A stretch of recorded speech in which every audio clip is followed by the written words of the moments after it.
Moses asked, who is on the Lord's side? And of course, the tribe of Levi went in his side, and those who were not were slaughtered. And so to stop the apostasy, otherwise it will create a um, epidemic like a leprosy and will cover the whole camp of Israel. So to stop it, it has to be they have to get rid of them.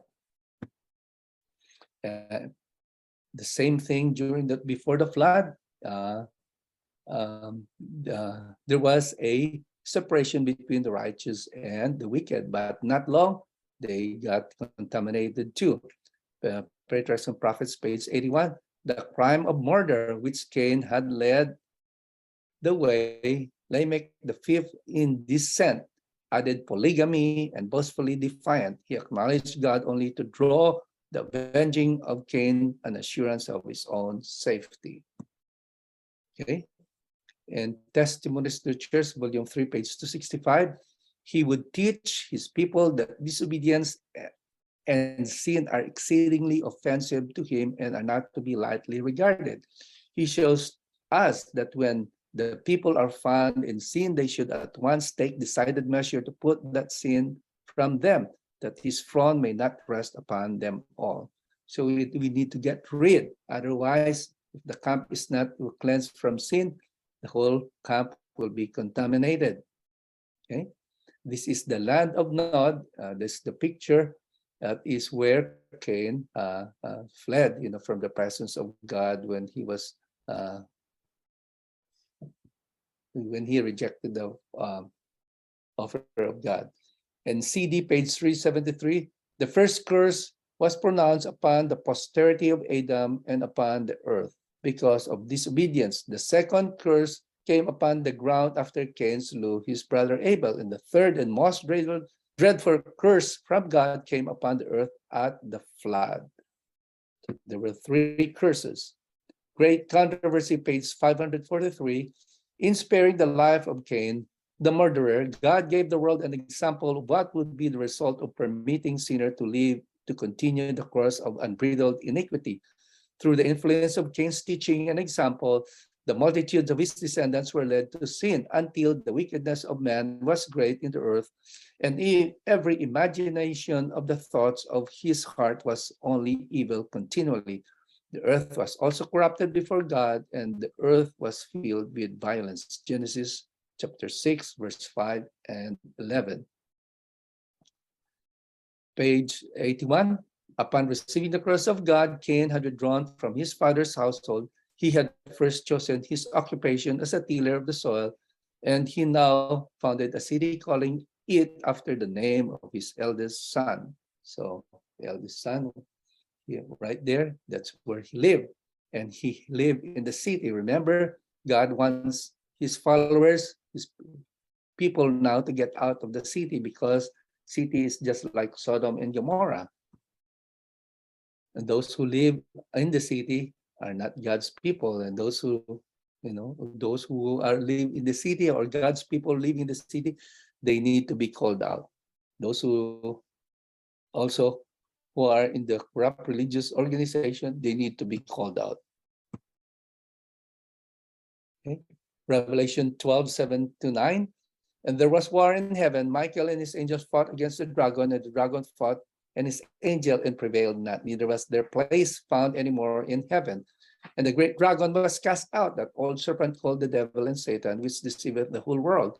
He was cast out into the earth, and this angel was cast out with him.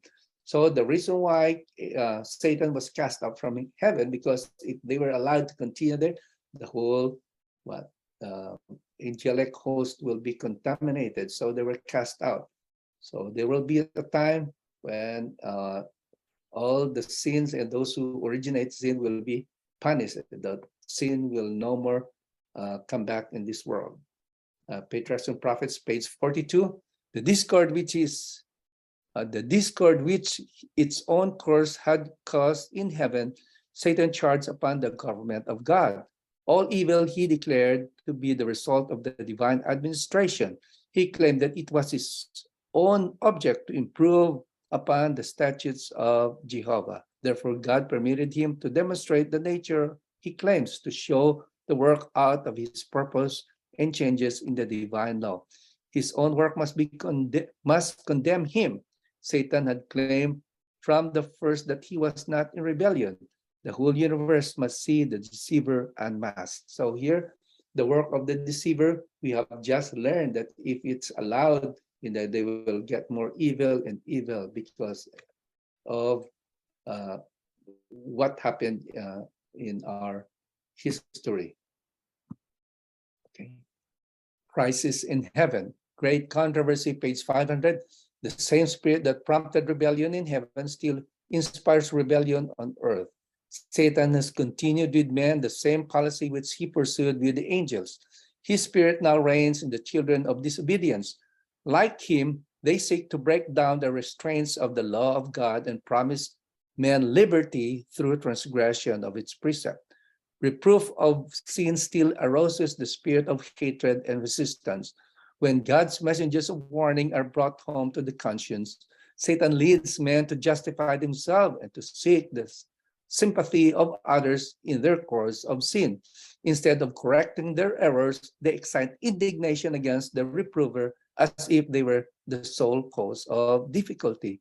From the days of the righteous Abel to our own time, such is the spirit which has been displayed towards those who dare to condemn sin. So now, when you say, when we say the Isaiah 58 verse 1, cry aloud, spare not, lift up the voice like a trumpet, show my people their transgression, the house of Jacob the sin. People will just tell us, you are judging us. Review and Herald, March 3, 1874.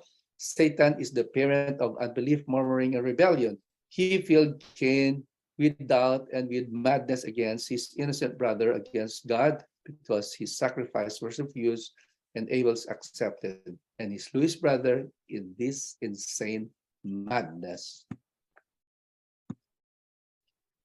Patriarchs and Prophets, page 78, 79.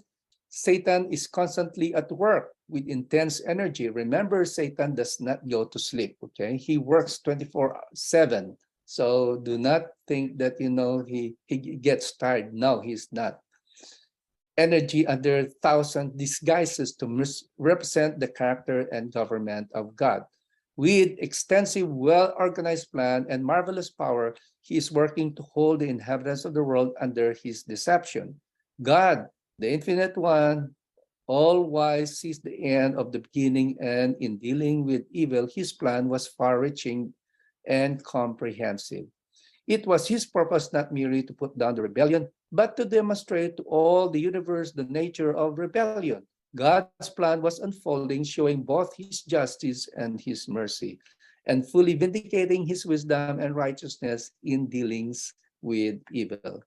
The holy inhabitants of other worlds were watching with deepest interest the events taking place on earth and the condition of the world that exists before the flood.